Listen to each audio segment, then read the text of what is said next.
Ibu-ibu yang semoga senantiasa dirahmati oleh Allah. Assalamualaikum warahmatullahi wabarakatuh. Alhamdulillah, puji dan syukur tak henti kita panjatkan kepada Allah Subhanahu wa taala atas segala nikmat yang telah Allah Subhanahu wa taala anugerahkan kepada kita semua. Shalawat serta salam semoga senantiasa tercurah kepada junjungan kita Nabi Muhammad, kepada keluarga, para sahabat dan pengikut beliau hingga akhir zaman. Ibu-ibu yang dirahmati oleh Allah, insya Allah kajian kita di pagi yang cerah ini akan membahas sebuah tema yang cukup penting atau bahkan sangat penting diketahui oleh setiap muslim dan muslimah, yaitu tentang syirik yang ada di sekitar kita. Sebagaimana yang telah kita ketahui bersama bahwa syirik ini merupakan dosa besar yang paling besar. Ketika Nabi SAW ditanya tentang apa itu dosa besar yang paling besar, maka beliau menyebutkan yang pertama kali adalah syirku billah, yaitu syirik kepada Allah Subhanahu wa taala. Bahkan di dalam Al-Qur'an sendiri disebutkan ketika Allah Subhanahu wa taala berfirman dalam surat Luqman, ya wa idh qala Luqman li ibnihi wa huwa ya'iduhu ya bunayya la tusyrik billah inna syirka la dzulmun 'adzim. Dan ingatlah ketika Luqman itu menyampaikan kepada anaknya dalam keadaan dia memberikan nasihat, ujangan kepada si anak.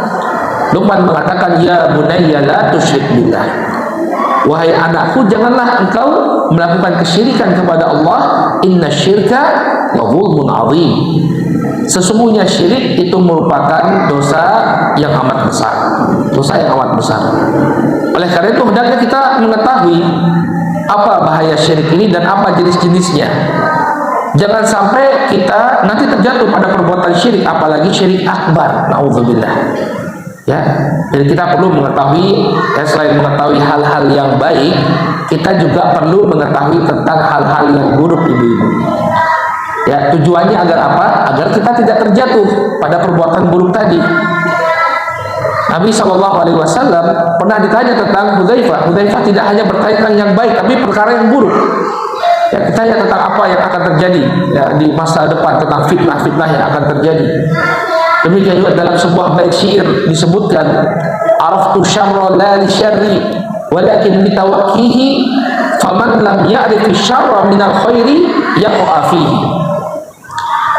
Aku mengetahui perkara yang buruk bukan karena aku ingin melakukannya, akan tetapi agar aku terlindungi dari perbuatan buruk tersebut. Karena barang siapa yang tidak bisa membedakan perkara yang baik dari perkara yang buruk, maka dia akan terjatuh pada perkara yang buruk tadi. Dia kira ini sekedar budaya saja, penghormatan kepada nenek moyang. Dia mengira bahwa ini budaya yang harus dilestarikan, padahal itu syirik. Makanya permasalahan yang akan kita angkat di pagi hari ini sangat penting. Tolong ibu-ibu ya perhatikan. Baik, ibu-ibu yang dirahmati oleh Allah, pembahasan kita akan kita mulai dengan pembagian syirik. Jadi syirik itu ada dua jenisnya. Yang pertama adalah syirik akbar atau syirik apa? Syirik besar. Yang kedua adalah syirik asghar atau syirik kecil. Kedua-duanya syirik, tapi nanti akan ada perbedaan yang cukup signifikan antara keduanya. Kita akan bahas yang pertama dulu, syirik akbar. Nanti kita akan jelaskan apa saja contoh-contohnya yang ada di sekitar kita. Syirik akbar itu disebutkan oleh para ulama, di antaranya Syekh Abdurrahman Ibn Qasim ya, dalam hasyiah beliau terhadap kitab Tauhid. Beliau menyebutkan bahwa syirik itu adalah taswiyatu ghairillahi billah fi syai'in min khasaisihi subhanah. Taswiyatun ghairillahi billah fi syai'in min khasaisihi subhanah, yaitu menyamakan yang selain Allah dengan Allah. Menyamakan yang selain Allah dengan Allah dalam perkara yang merupakan kekhususan bagi Allah. Jadi ada hal-hal yang khusus yang hanya boleh kita nisbatkan kepada Allah, tapi kemudian kita berikan itu kepada makhluk.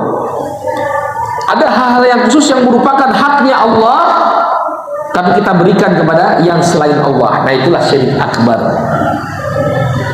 Dalil dari definisi ini adalah ucapan kaum musyrikin yang menghuni neraka. Mereka mengatakan kepada berhala-berhala yang mereka sembah, "Tallahi in kunna lafi dhalalin mubin idh nusawwikum bi rabbil alamin." Dalam surat Asy-Syu'ara ayat yang ke-97 dan 98, ibu-ibu yang dirahmati oleh Allah, Allah mengkhabarkan tentang ucapan kaum musyrikin nanti di neraka.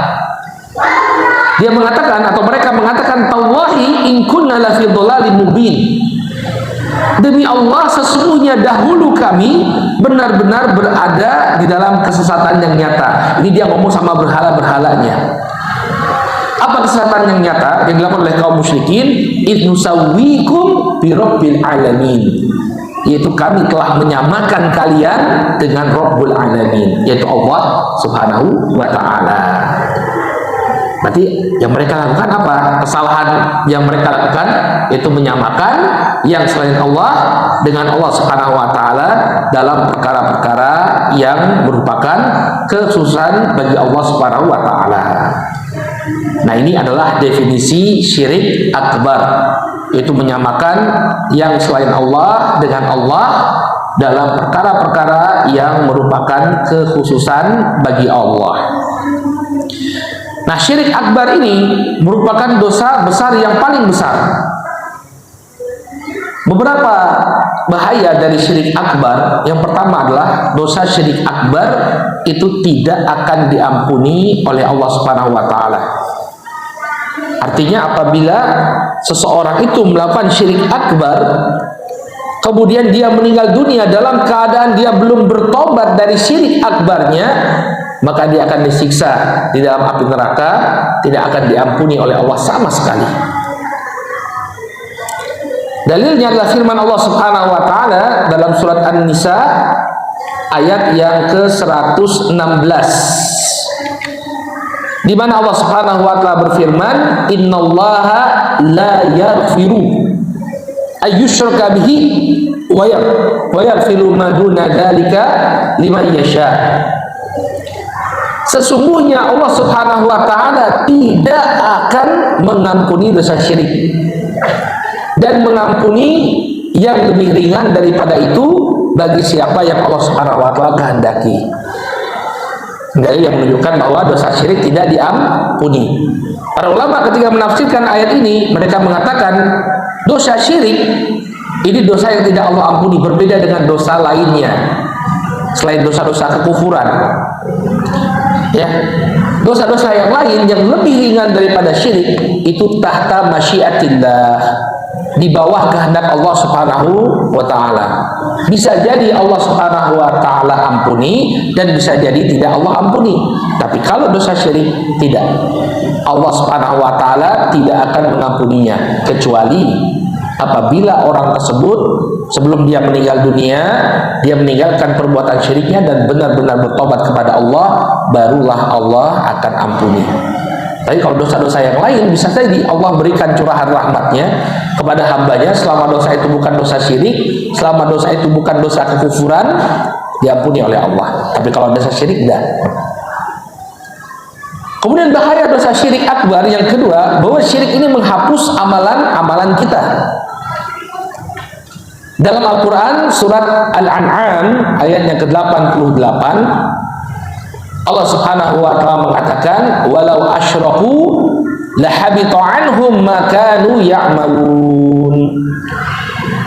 Apabila mereka melakukan kesyirikan, maka akan terhapuslah amalan-amalan yang dulu mereka lakukan. Jadi yang namanya syirik akbar itu menghapuskan amalan-amalan seseorang. Sholatnya dia, puasanya dia, sodakohnya dia, umrohnya dia, hajinya dia, yang dia lakukan dengan penuh susah payah, kalau dia terjatuh pada dosa syirik, maka itu semua akan dihapuskan oleh Allah Subhanahu wa ta'ala. Na'udzubillah. Kemudian juga Allah Subhanahu wa taala berfirman, kalau tadi surat Al-An'am ayat yang ke-88, demikian juga dalam surat Az-Zumar ayat yang ke-65 Allah Subhanahu wa taala berfirman. Ya, bahkan ini lebih tegas karena ditujukan kepada Rasulullah. Walaqad uhiya ilaika wa ilal ladina min qablika la in asyrakta la yahbatanna 'amaluk wa la takunanna minal khasirin. Allah Subhanahu wa taala mengatakan kepada Nabi kita Muhammad sallallahu alaihi wasallam, wahai Muhammad, la in asyrakta, ya, walaqad uhiya ilaika, telah diwahyukan kepadamu wahai Muhammad, wa ilal ladina min qablik, dan juga kepada nabi-nabi sebelummu, la in asyrakta, apabila engkau wahai Muhammad melakukan perbuatan syirik, la yahbatanna amaluk, maka amalanmu akan dihapuskan, wala takunanna minal khasirin, dan pastilah engkau termasuk orang yang merugi. Ini peringatan Allah kepada Nabi Muhammad SAW. Kalau Nabi saja masih diwanti-wanti oleh Allah Subhanahu wa taala, apalagi kita. Ibu-ibu yang dirahmati oleh Allah, para ulama berbeda pendapat tentang dihapusnya amalan ketika seseorang terjatuh pada perbuatan syirik akbar. Sebagian mengatakan apabila dia kembali kepada tauhid, dia bertobat dari syiriknya, maka amalan-amalan yang sempat terhapus akan dikembalikan. Tapi ternyata di sana ada sebagian ulama yang mengatakan bahwa kalau orang itu melakukan perbuatan syirik akbar, maka dihapus amalannya. Kalau dia bertobat, amalannya nggak kembali. Alhamdulillah. Kenapa? Karena tadi layah batanna amaluk, sungguh-sungguh akan terhapus amalanmu. Sudah dihapus. Maka dia kalau ingin beramal, dia ngulang dari nol lagi. Ini pendapat sebagian para ulama yang semakin menjadikan kita khawatir jangan sampai terjatuh pada perbuatan syirik akbar. Kenapa? Karena kata sebagian para ulama, kalau dia melakukan syirik akbar lalu dia bertobat kepada Allah, amalan tadi nggak kembali karena sudah dihapus. La yahbatanna amaluk wa la takunanna minal khasirin, dan kamu pasti akan jadi orang yang rugi. Salahnya sendiri. Kenapa melakukan perbuatan syirik akbar? Jadi Ustadz, saya dulu melakukan ini itu amalan-amalan sholat saya, ya sudah hapus semua, tidak bernilai. Kenapa? Karena Anda melakukan perbuatan syirik akbar. Makanya hati-hati ya, karena ada perbedaan pendapat. Walaupun sebagian para ulama mengatakan kalau dia bertobat dengan tobat yang nasuha, benar-benar dia bertobat dari perbuatan syiriknya, kemudian dia tidak lagi mengulangi perbuatan syiriknya, ya amalannya insya Allah akan kembali. Cuma pendapat yang pertama tadi kita sebutkan, ini harusnya menumbuhkan kewaspadaan pada diri kita. Bagaimana kalau memang betul-betul amalan kita dihapuskan? Sangat rugi sekali. Kemudian yang ketiga, bahaya syirik akbar disebutkan oleh Allah Subhanahu wa taala dalam surat Al-Maidah ayat yang ke-72. Bahwa orang yang melakukan perbuatan syirik akbar, Allah akan haramkan baginya surga, tidak boleh masuk surga. Forbidden, ya. Tidak boleh Anda masuk surga kalau Anda melakukan perbuatan syirik akbar. Allah Subhanahu wa taala mengatakan dalam surah Al-Maidah ayat yang ke-72, innahu man yusyrik billah faqad harramallahu alaihil jannah wa ma'wahun nar wa ma lidh-dhalimina min ansar. Sesungguhnya barang siapa yang menyekutukan Allah, maka sungguh Allah telah haramkan darinya surga. Tidak boleh masuk surga sama sekali. Kalau tidak boleh masuk surga, kemana dia akan pergi? Wa ma'wahun nar, tempat kembalinya adalah neraka. Wa ma lidh-dhalimina min ansar, dan tidak ada yang bisa memberikan pertolongan kepada orang yang zalim, yaitu orang yang melakukan perbuatan syirik akbar. Kita ya, kalau kita belum terjatuh atau tidak terjatuh pada perbuatan syirik akbar, maka ada yang namanya syafaat. Syafaat dari amalan soleh kita, sebagaimana tadi disebutkan ya, Al-Quran, demikian juga asyam, puasa juga akan memberikan syafaat bagi kita. Demikian juga seorang anak bisa memberikan syafaat bagi orang tuanya kalau dia anak yang soleh, ya. dan masih banyak lagi syafaat-syafaat. Tapi kalau orang sudah melakukan perbuatan syirik akbar, syafaat-syafaat ini tidak berlaku. Nggak ada yang bisa menolong dia, nggak ada yang bisa mengeluarkan dia dari azab api neraka. Makanya saya sering ditanya, Ustadz ini bagaimana misalnya ada ritual syirik di kampung kita, Ustadz gimana kok kalau saya nggak ikut-ikutan nanti saya dipinggirkan oleh masyarakat? Maka jawaban kita harus tegas, ya, masyarakat, Pak Lurah, Bu Lurah, ya, itu tidak bisa nolong panjenengan kalau panjenengan melakukan perbuatan syirik akbar. Wa ma lidzalimina min ansor. Tidak ada yang bisa memberikan pertolongan kepada orang-orang yang zalim, yaitu orang-orang yang melakukan perbuatan syirik akbar. Ikut labu sesajen, ya.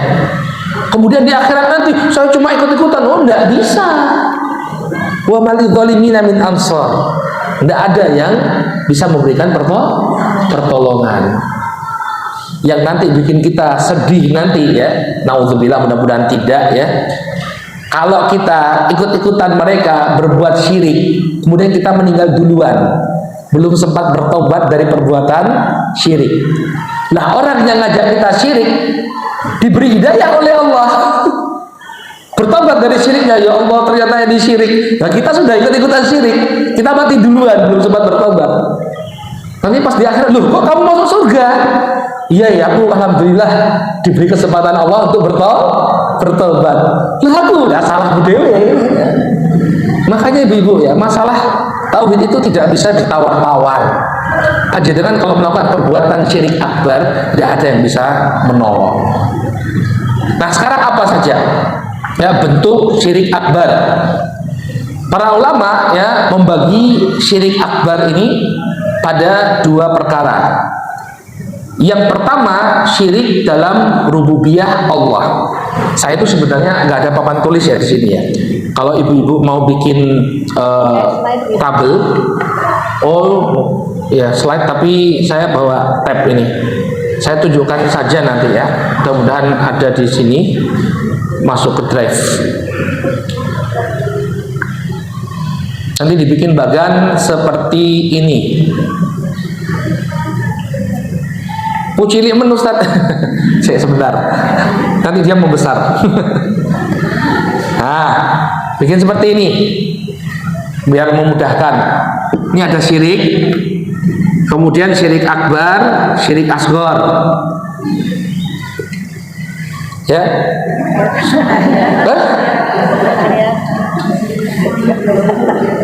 Kecil lah.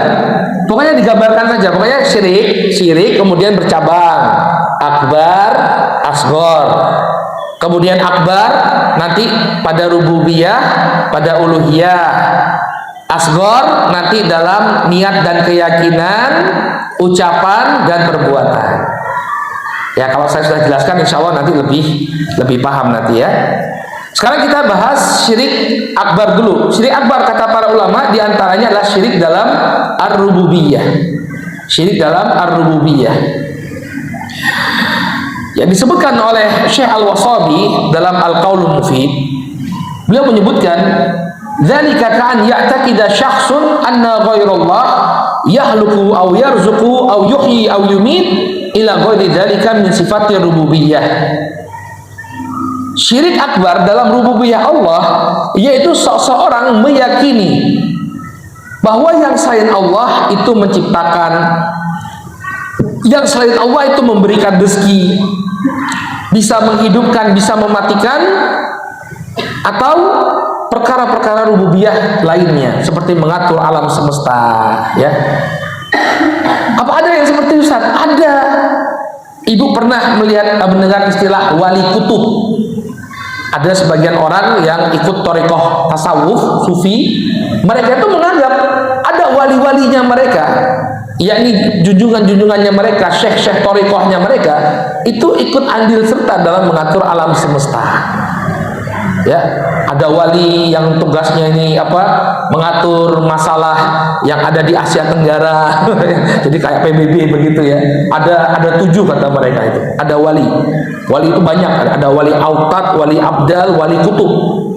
Ini ada di tengah-tengah kita. Bahkan ya ada, pernah eksis.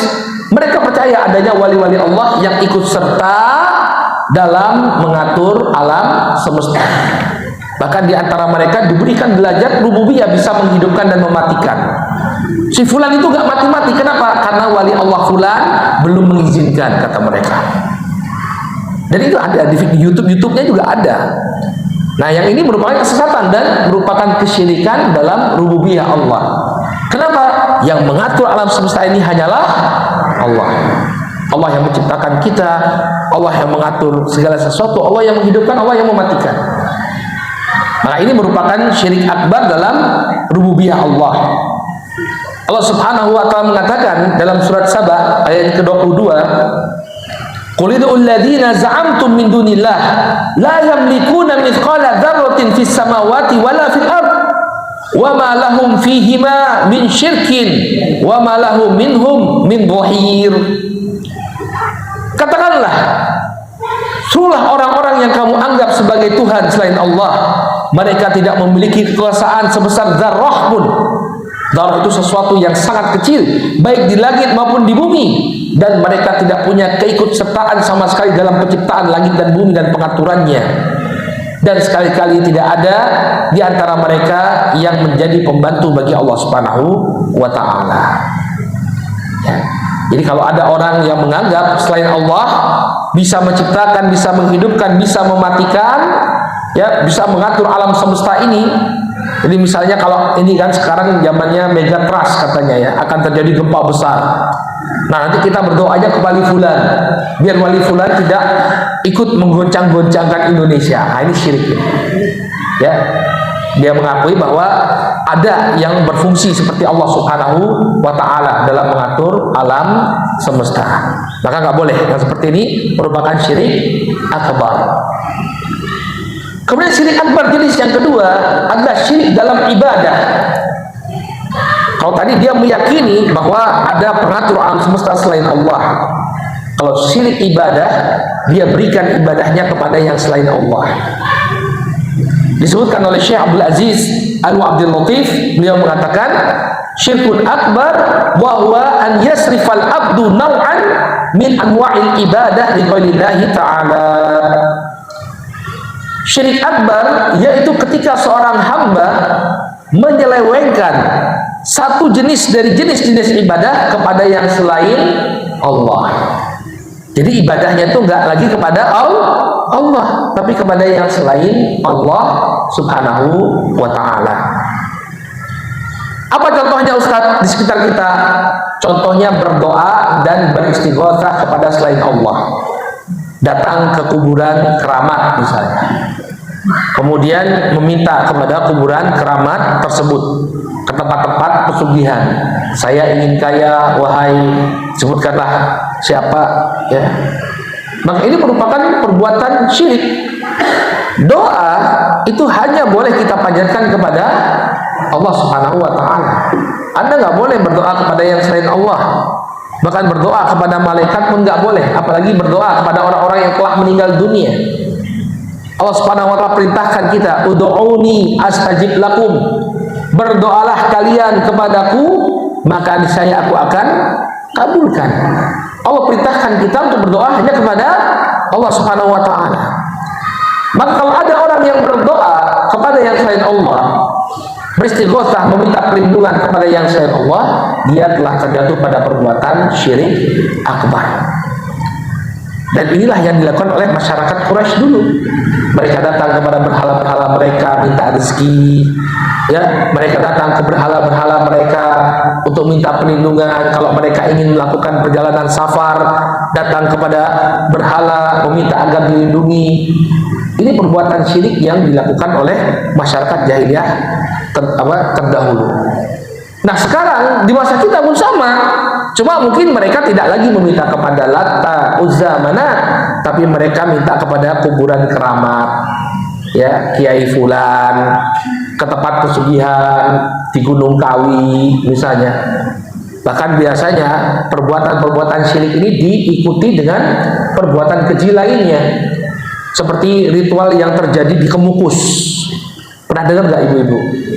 Orang di sana itu kalau ingin minta kaya, ya, mereka harus melakukan perbuatan zina. Ya, di Kemukus. Kemukus itu daerah Jawa Tengah. Ya, coba dilihat nanti ada dokumentasinya. Jadi ditanya, ada yang ditanya, mau ngapain di sini Mbak? Ya, mau cari penglaris. Terus ngapain nanti Mbak? Ya nanti lihat siapa yang cocok gitu ya. Akhirnya mereka berbuat zina di sana. Makanya perbuatan maksiat itu, perbuatan syirik, yaitu akrab sekali dengan kemaksiatan. Ya. Allah Subhanahu wa taala mengatakan dalam surat Yunus, ketika ada kaum musyrikin ya, mereka berdoa, beristighosah kepada yang selain Allah, Allah Subhanahu wa taala mengatakan, "Wala tad'u min dunillah ma la yanfa'uka wa la yadurruk, fa in fa'alta fa innaka idzan minadh dhalimin." Janganlah engkau berdoa, memohon kepada yang selain Allah, kepada sesuatu yang tidak bisa memberikan manfaat kepada kalian dan tidak bisa memudaratkan kalian. Fa in fa'alta, apabila kalian melakukannya, fa innaka idzan minadh dhalimin. Kalau kamu tetap melakukannya, maka engkau termasuk orang-orang yang zalim, yaitu orang-orang yang melakukan perbuatan syirik. Maka tidak boleh seseorang kemudian berdoa kepada orang-orang yang telah meninggal dunia, walaupun dia orang saleh. Justru orang-orang yang telah meninggal dunia itu membutuhkan doa kita. Ya, membutuhkan doa kita. Amalan mereka sudah selesai, terputus amalannya. Maka kita perlu bantu mereka dengan doa kita, bukan justru sebaliknya. Anda meminta kepada orang yang telah meninggal dunia, mereka tidak bisa memberikan manfaat dan juga ya menimpakan kemudaratan. Kemudian yang kedua, di antara bentuk syirik akbar dalam ibadah adalah menyembelih untuk selain Allah. Masih sesajen. Nah, itu syirik akbar itu. Orang ngasih sesajen, motong kepala kerbau, kemudian dilarung di laut selatan, mau laut selatan mau laut utara sama saja.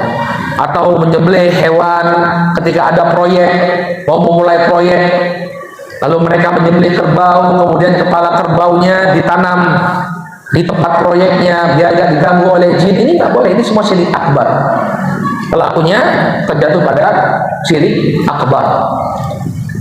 Gak boleh seseorang itu menyembelih, karena penyembelihan itu merupakan ibadah yang agung, harusnya diberikan hanya kepada Allah Subhanahu wa taala dalam bentuk ibadah kurban di hari raya Idul Adha.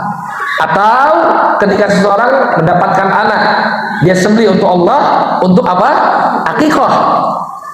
Ketika dia menyembelih tapi bukan untuk selain Allah, maka dia telah memberikan sesuatu yang merupakan haknya Allah kepada selain Allah. Allah mengatakan, fasholli li rabbika wanhar, salatlah engkau untuk Rabbmu dan sembelihlah hewan kurban. Untuk siapa? Untuk Allah. Qul inna salati wa nusuki wa mahyaya wa mamati lillahi rabbil alamin la syarikalah. Karena Allah Subhanahu wa taala, katakanlah sesungguhnya salatku, ya, kemudian nusukku. Nusuk ini kata para ulama artinya adalah penyembelihan. Sesungguhnya salatku, ibadah sembelihanku, hidupku dan matiku hanya milik Allah Rabbul Alamin, tidak ada sekutu baginya. Maka barang siapa yang dia menyembelih untuk selain Allah, dia telah terjatuh pada syirkun akbar, syirik akbar. Dalam sebuah hadis yang diriwayatkan oleh Al-Imam Ahmad dari Salman Al-Farisi radhiyallahu taala, Salman bercerita, ada orang yang masuk surga dan masuk neraka hanya karena lalat. Kita nggak bicara kerbau, kita nggak bicara sapi, kita nggak bicara kambing. Dalam hadis ini disebutkan orang masuk surga dan neraka hanya karena lalat. Berapa sih harganya lalat? Nggak ada harganya sama sekali. Bagaimana ceritanya? Kok bisa orang ini masuk surga, masuk neraka karena lalat?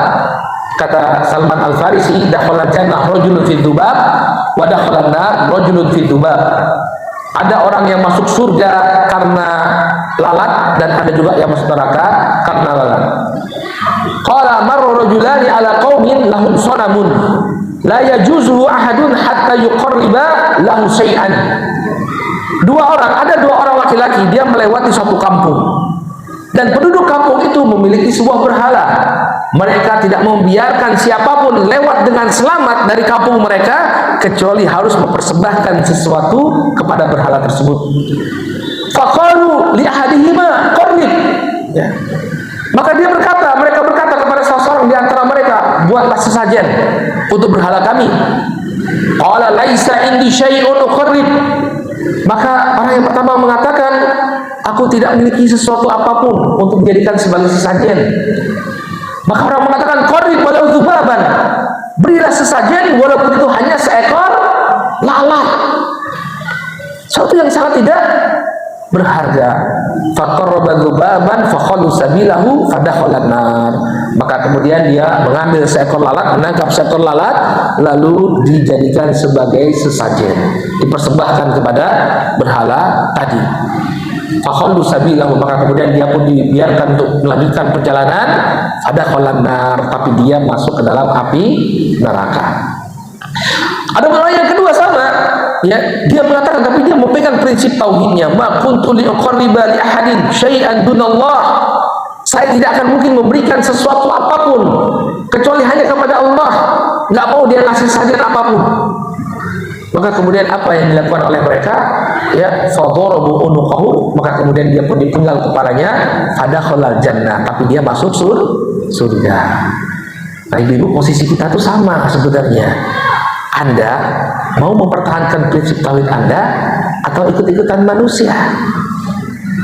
Ya, kalau Anda ingin masuk surga, pertahankan prinsip Anda. Wallahi lebih baik dimusuhi oleh manusia di muka bumi ini daripada nanti di akhirat kita masuk neraka. Mereka gak akan bisa membela kita. Ya, itu tadi yang saya sampaikan. Sedih sekali nanti kalau mereka tiba-tiba selamat dapat hidayah, kita masuk neraka. Ya, alhamdulillah setelah kita meninggal dunia mereka ikut kajian misalnya. Oh, ternyata tidak boleh ya kasih sesajen ke Nyi Roro Kidul ya. Saya bertobat, ya sudah ya, dia bertobat, selamat. Ibu-ibu sudah keburu meninggal. Ya? Maka ini merupakan kerugian yang sangat besar. Jadi jangan ikut-ikutan, pegang prinsip. Mau ada acara di kampung, enggak, ini prinsip saya, enggak boleh. Kenapa? Syirik. Ya, menurut saya ini syirik. Kalau penjenengan mengatakan itu budaya yang perlu dilakukan, ya mau, kita mau gimana? Nggak bisa memaksakan. Ya, tapi kita harus punya prinsip. Nah, ajarkan ini juga kepada anak-anak kita. Hidup itu harus punya prinsip. Jangan sekedar ikut-ikutan orang. Kalau kita celaka, mereka nggak bisa bela. Ya. Kemudian juga yang termasuk perbuatan syirik akbar, yaitu mengaku tahu tentang perkara gaib dan atau membenarkannya, seperti para peramal, dukun-dukun ya, yang mengaku mengetahui apa yang terjadi di masa depan ya. Demikian juga dukun-dukun yang tahu misalnya ada barang yang hilang, oh dia tahu barangnya di sini, di sana, di sini, di sana. Maka ini juga termasuk perilaku syirik akbar. Ya. Syekh Shalih Al Fauzan mengatakan, man idda'a ilmal ghaib aw saddaqa ma yadda'ihi fahuwa musyrikun kafir. Barang siapa yang mengaku dia mengetahui ilmu ghaib atau membenarkan orang yang mengakui hal tersebut, maka dia adalah musyrik yang kafir. Kenapa? Li'annahu yadda'i musyarakatullah, ya, yadda'i musyarakatullah fima huwa min khasaisihi. Dari sisi mana kalau kita katakan dia terjatuh pada syirik akbar? Karena orang yang mengaku mengetahui perkara gaib ini, dia telah menyamakan dirinya dengan Allah. Yang mengetahui perkara gaib hanya Allah. Bagaimana Anda bisa tahu apa yang terjadi di masa depan? Maka dia telah menempatkan dirinya pada posisi Allah Subhanahu wa Ta'ala. Makanya hati-hati ya, jangan sampai kemudian kita mendatangi para dukun dan tukang ramal. Kalau sekedar datang saja, itu balasannya atau hukumannya 40 hari pahala sholatnya tidak diterima. Man ata arrafan, ya, man ata kahinan aw arrafan falam tuqbal lahu salatun arba'ina yauman. Barang siapa yang dia sekedar mendatangi dukun dan tukang ramal, ya, maka tidak diterima sholatnya selama 40 hari. Kalau sekedar datang bertanya tapi tidak membenarkan, dia tidak membenarkan apa yang diucapkan oleh dukun dan tukang ramal tadi, cuma sekedar datang saja bertanya, maka sholatnya tidak diterima 40 hari. Kalau dia benarkan, dia telah terjatuh pada syirik akbar. Man ata arrafan aw kahinan fasaddaqahu bima yaqul faqad kafara bima unzila ala Muhammadin sallallahu alaihi wasallam. Barang siapa yang mendatangi dukun dan tukang ramal lalu dia benarkan apa yang diucapkan oleh mereka, maka dia telah kufur terhadap apa yang diturunkan kepada Muhammad sallallahu alaihi wasallam. Maka hati-hati ya, mendatangi tukang ramal ini bisa berakibat sholat kita tidak diterima 40 malam. Kalau kita benarkan apa yang mereka ucapkan ya, pembaca kartu tarot ya, kan sekarang di mal-mal, kalau di Jogja mungkin belum ada, tapi di mal-mal di Jakarta itu banyak ada stand pembaca kartu tarot. Jadi kamu ini bagaimana ya?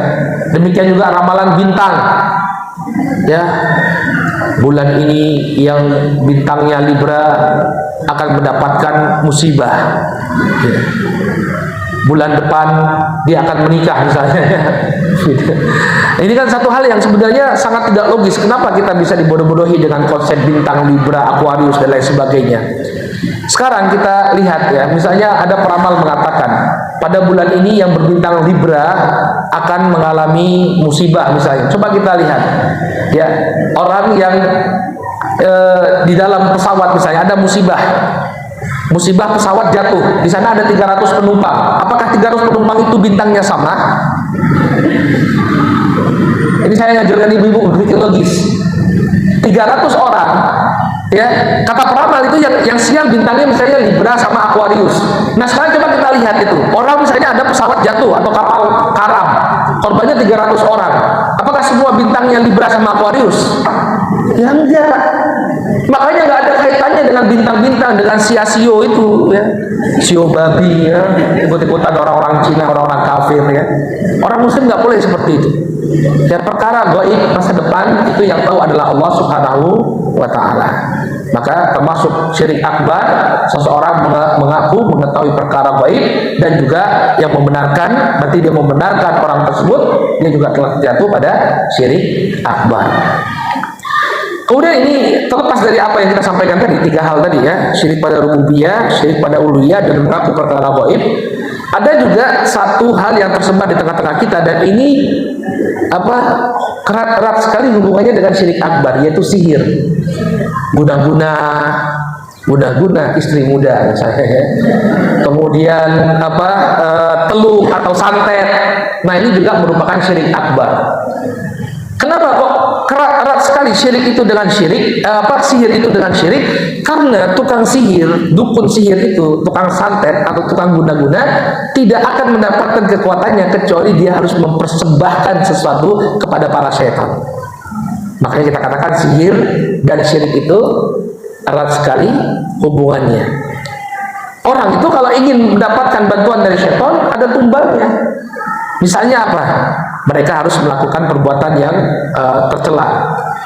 Saya pernah nonton di YouTube ada acara wawancara terhadap polisi amar ma'ruf nahi munkar. Jadi kalau di Saudi itu polisi itu ada 2. Polisi yang biasa ngatur lalu lintas, tangkap kejahatan, ada polisi amar ma'ruf nahi munkar. Tugasnya ngingetin orang sholat, kemudian nangkep orang-orang yang minum khamar. Demikian juga mereka memberantas praktek kesyirikan dan praktek sihir. Nah, jadi ada seorang inspektur polisi ini, dia cerita ada seorang dukun ya yang mengaku dia bisa mengobati orang-orang yang sakit. Maka digerebeklah tempatnya. Ternyata rumahnya bersih sekali. Nggak ada bekas-bekas ritual kesyirikan di sana.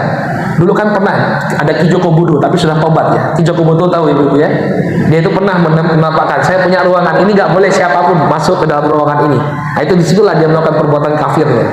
Tapi dia sudah bertobat ya rahimahullah. Nah orang ini nggak punya ruangan khusus sama sekali. Bahkan polisi itu bingung apa kesyirikan yang dia lakukan sehingga dia punya ilmu sihir. Nah, tapi atasan dia seorang yang sudah punya pengalaman. Polisi itu karena semakin banyak kasus yang dia tangani, instingnya semakin kuat. Dia bilang apa? Coba buka septic tanknya. Begitu dibuka septic tanknya, isinya mushaf Al-Quran. Jadi untuk mendapatkan kekuatan bantuan dari syaitan, dia harus melakukan perbuatan kufur. Al-Quran dimasukkan. Ya. Atau banyak sekali seperti apa? Dia menuliskan surat Al-Fatihah di sebuah lembaran kertas. Tapi darahnya pakai darah haid.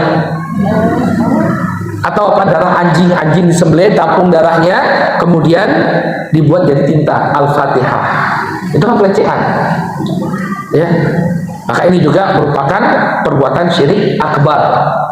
Jangan sampai ibu-ibu ya berobat ke para dukun paranormal yang kemudian mereka mempersyaratkan kalau mereka meruqyah ya, ada bedanya antara paranormal dengan peruqyah. Kalau peruqyah dia cuma baca Quran ya, atau paling tidak lewat media air dia baca air, dibacakan kepadanya Al-Fatihah, ayat kursi, qul huwallahu ahad, kemudian diminumkan kepada orang yang sakit, atau dia pegang bagian yang sakit lalu dia baca Al-Quran, dia baca doa-doa yang warid dari Rasulullah.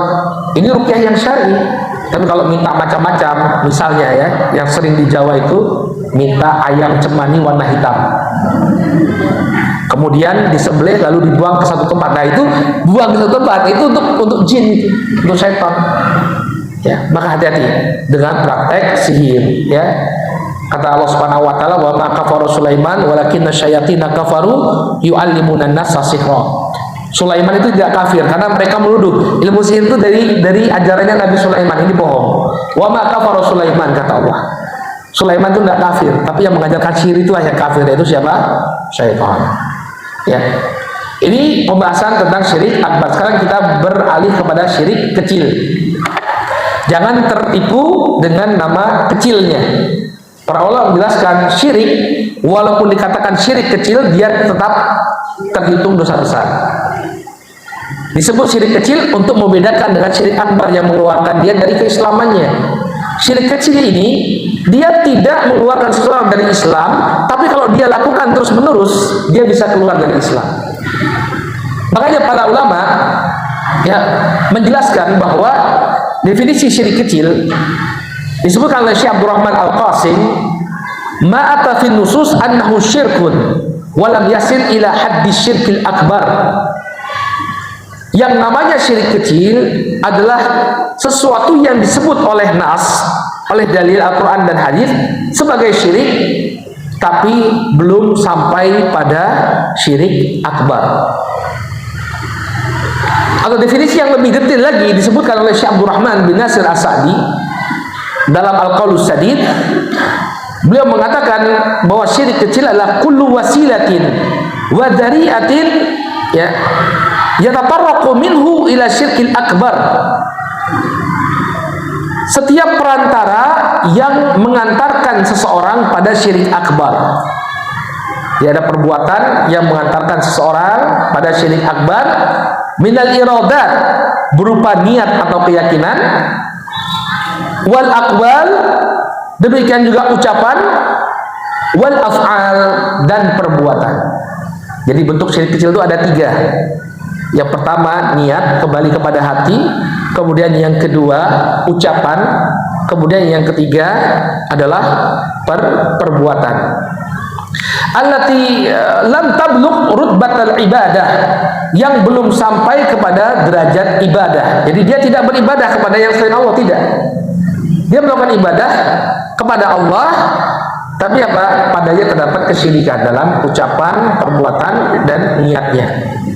Nah, dengan penjelasan ada contoh, insya Allah ini akan lebih jelas.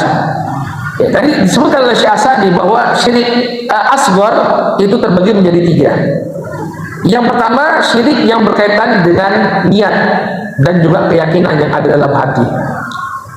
Contohnya apa syirik kecil yang berkaitan dengan niat? Contohnya adalah riya dan sum'ah.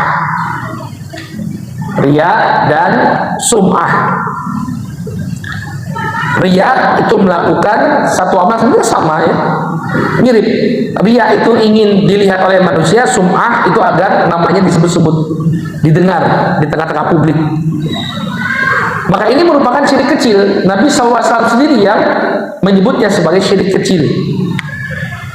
Ya, beliau alaihissalatu wassalam mengatakan, inna akhwafa ma akhafu alaikum asyirkul asghar.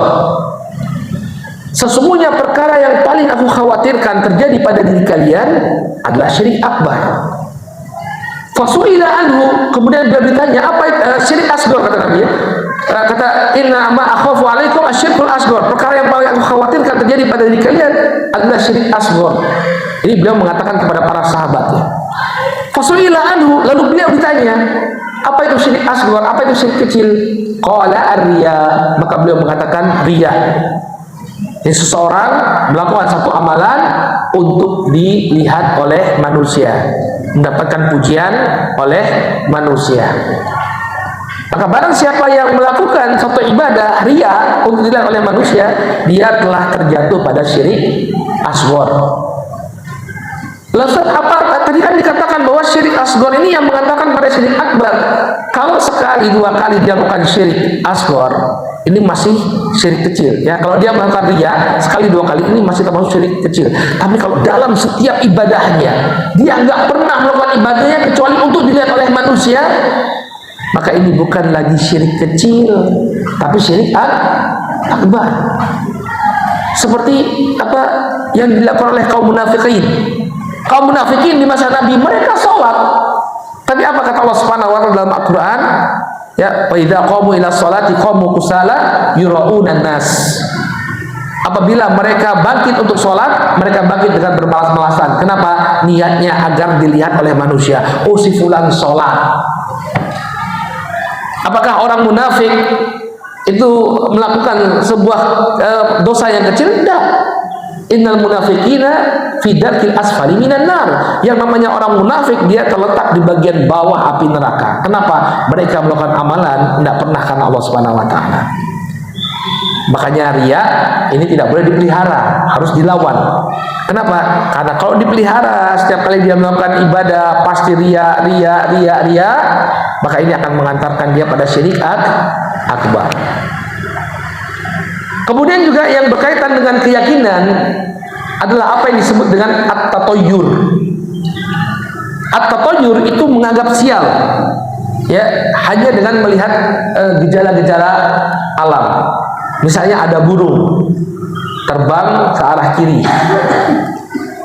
kemudian dia mengatakan akan terjadi kesialan ini. Kenapa? Burungnya terbang ke arah kiri. Jadi memang tatoyur itu diambil dari kata atoyir, artinya burung. Masyarakat jahiliyah itu dulu pernah, ya, kebiasaan mereka sebelum masuknya Islam, kalau ingin melakukan safar, mereka lihat pergerakan burung terlebih dahulu. Ada burung sejenis burung hantu, mereka lihat, perhatikan gerakannya. Kalau dia terbang ke arah kiri, maka kaum musyrikin akan menunda perjalanannya. Kenapa? Menganggap akan terjadi keburukan. Maka ini merupakan kesyirikan.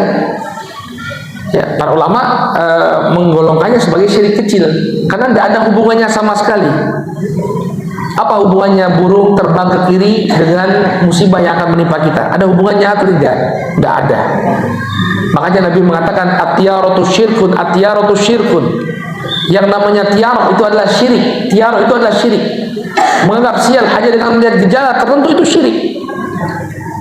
Kalau prakteknya di masa kita bagaimana? Misalnya menganggap bahwa bulan Suro atau bulan Muharram, ya, kalau orang punya hajatan, maka hajatannya akan kena musibah.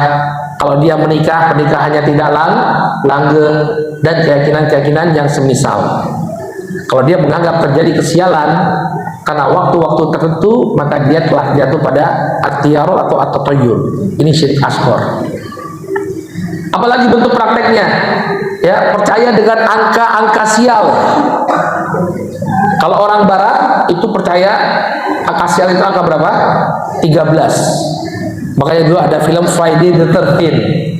Ya, hari Jumat jatuh pada tanggal 13, itu sial kata mereka. Makanya kalau kita di pesawat, ya, habis dari angka 12, ya, bangku 12 langsung bangku 14. Ya, nggak ada angka 13. Kalau orang Chinese itu angka 4. Kalau ibu-ibu lihat di mall, cobalah ke mall yang dibangun oleh orang Chinese, nggak ada angka 4-nya. Lantai G disengaja dibikin G, L, ya, kemudian apa? 1, 2, 3 langsung 5. Di sini ada hotel di sini. Saya pernah isi acara manasik. Memang benar nggak ada angka 4-nya. Kalau yang bangun orang Cina yang masih percaya beginian, mereka tidak akan menempatkan angka 4. Kenapa? Karena dalam bahasa Cina 4 itu disebut si. Jid, Mi, Sam, Si. Si itu dalam bahasa Cina artinya kematian. Ya, Susi. Bukan ya. Si itu artinya kematian. Jadi mereka menganggap adanya angka 4 ini akan membawa kepada kesialan. Ya, saya pernah ke Surabaya itu ya, ke apartemen. Nggak ada angka 4, 14, lantai 4, lantai 14. Itu apartemennya lantai 30. Tapi nggak ada lantai 4, lantai 14, lantai 24. Nggak ada. Karena mereka menghindari penulisan angka 4. Ya. Maka ini termasuk tatayur. Nggak boleh seorang muslim menganggap adanya kesialan ya, hanya dengan waktu-waktu tertentu, melihat waktu-waktu tertentu atau tanda-tanda tertentu. Kemudian yang jenis yang kedua dari syirik asghar adalah yang berkaitan dengan ucapan. Contohnya apa? Bersumpah atas nama Allah. Ya. Bersumpah atas nama Allah. Atau sebelumnya kenapa tatayur itu kita katakan syirik asghar? Karena dia mengarah kepada syirik akbar. Jadi nanti orang akan berpendapat yang mengatur alam semesta ini bukan Allah, tapi ya hewan-hewan tadi, gejala-gejala inilah yang berpengaruh terhadap apa yang terjadi di muka bumi ini, bukan lagi Allah Subhanahu wa taala, bukan lagi ketetapan Allah. Ya, maka itu dia disebut syirik asghar karena dia mengarah pada syirik akbar. Kemudian yang berkaitan dengan ucapan bersumpah atas nama Allah. Ya, ini sering sekali terjadi. Saya sering menegur teman-teman saya. Kalau mereka bersumpah, mereka tidak cukup dengan menyebut demi Allah, tapi juga menyebut demi Rasulullah. Sering banget saya tegur teman-teman, nggak boleh kamu, ini syirik. Ya. Dulu ada orang yang bersumpah demi Ka'bah. Ka'bah itu Baitullah. Ya. Demi Ka'bah. Ya. Ada orang yang bersumpah demi Ka'bah, maka ditegur oleh Abdullah bin Umar. Ya, beliau mengatakan la yuhlab bi ghairillah, enggak boleh bersumpah dengan selain Allah. Fa ini sami'tu Rasul sallallahu alaihi wasallam yaqul, karena sesungguhnya aku mendengar Nabi sallallahu alaihi wasallam bersabda, man halatha bi ghairillah faqad kafar au asyrak. Barang siapa yang bersumpah dengan yang selain Allah Subhanahu wa taala, dia telah kufur atau berbuat syirik. Ya, jadi bersumpah atas nama Allah Subhanahu wa taala, atas nama selain Allah, ini merupakan kesyirikan, tapi bukan syirik akbar, syirik asghar. Kenapa? Kalau orang sudah keseringan menyebutkan dengan sumpahnya itu selain Allah, maka nanti pengagungan dan pembesarannya bukan kepada Allah, tapi kepada makhluk yang dia sebutkan. Kemudian yang ketiga, syirik kecil dalam perbuatan. Ini juga sering sekali terjadi ya, yaitu memakai jimat. Jimat ini berbagai macam bentuknya. Ada yang dalam bentuk cincin, ada yang dalam bentuk kalung, ada yang dalam bentuk kalau di rumah itu padi. Ya, padi dikaitkan, digantungkan di atap rumah. Katanya untuk mendapatkan rezeki, ya biar mudah rezekinya. Apa hubungannya padi? Ya, kenapa nggak jagung? Karena itu yang dekat ya. Maka ini juga merupakan perbuatan syirik asghar. Nabi Shallallahu Alaihi Wasallam mengatakan, man ta'allaqa tamimatan faqad asyrak. Barang siapa yang menggantungkan tamimah, tamimah itu adalah sesuatu yang dipakai oleh masyarakat jahiliyah untuk menolak bala. Ya, jadi mereka pakai gelang dalam bentuk gelang atau kalung berwarna hitam. Kalau kita lihat ya, sering jamaah-jamaah dari India, Pakistan, Bangladesh, mereka kalau umroh itu sering diputus sama petugas di Masjidil Haram, pakai yang hitam-hitam. Ya, ada jimatnya, itu diputus sama petugas, makanya petugasnya bawa gunting biasanya. Karena banyak jamaah IPB itu India, Pakistan, Bangladesh ya, bukan Institut Pertanian Bogor. Jamaah IPB itu banyak diputus karena mereka terang-terangan pakai jimat tawaf di Ka'bah. Kadang ada yang ngambil potongan kiswah itu digunting, dibawa pulang kemudian dijadikan jimat. Nah, ini haram hukumnya, bahkan dia merupakan syirik asghar. Nabi mengatakan, man ta'allaqa tamimatan faqad asyrak. Barang siapa yang menggantungkan tamimah, ya dia telah terjatuh pada kesyirikan. Dahulu di masa Nabi SAW ada orang yang menggunakan gelang. Kemudian ditanya oleh Nabi SAW, ma hadhihi, untuk apa gelang ini? Jadi gelangnya ditaruh di sini, bukan di sini, tapi di pergelangan, di lengannya. Kemudian dikatakan minal wahinah, ini untuk menghindarkan sakit. Ya. Maka Nabi SAW mengatakan, amma innaha la taziduka illa wahna. Jimat-jimat seperti ini tidaklah menambahkan kepada dirimu melainkan kelemahan. Makin lemah dia karena tergantung pada jimatnya. Misalnya kalau jimatnya ketinggalan, udah bingung dia. Maka ini hanya menambah kelemahan saja. Lalu Nabi SAW mengatakan, ya in bidha anka, buanglah ini darimu, fa innaka law mitta wa hiya 'alaika ma aflahta abadan. Maka sesungguhnya kalau kamu meninggal dunia dalam keadaan jimat ini masih berada pada dirimu, maka engkau tidak akan selamat selama-lamanya. Dia akan diadab oleh Allah Subhanahu wa taala. Maka tidak boleh bagi seseorang dia menggunakan sesuatu yang dia yakini ini bisa menolak bala. Ya.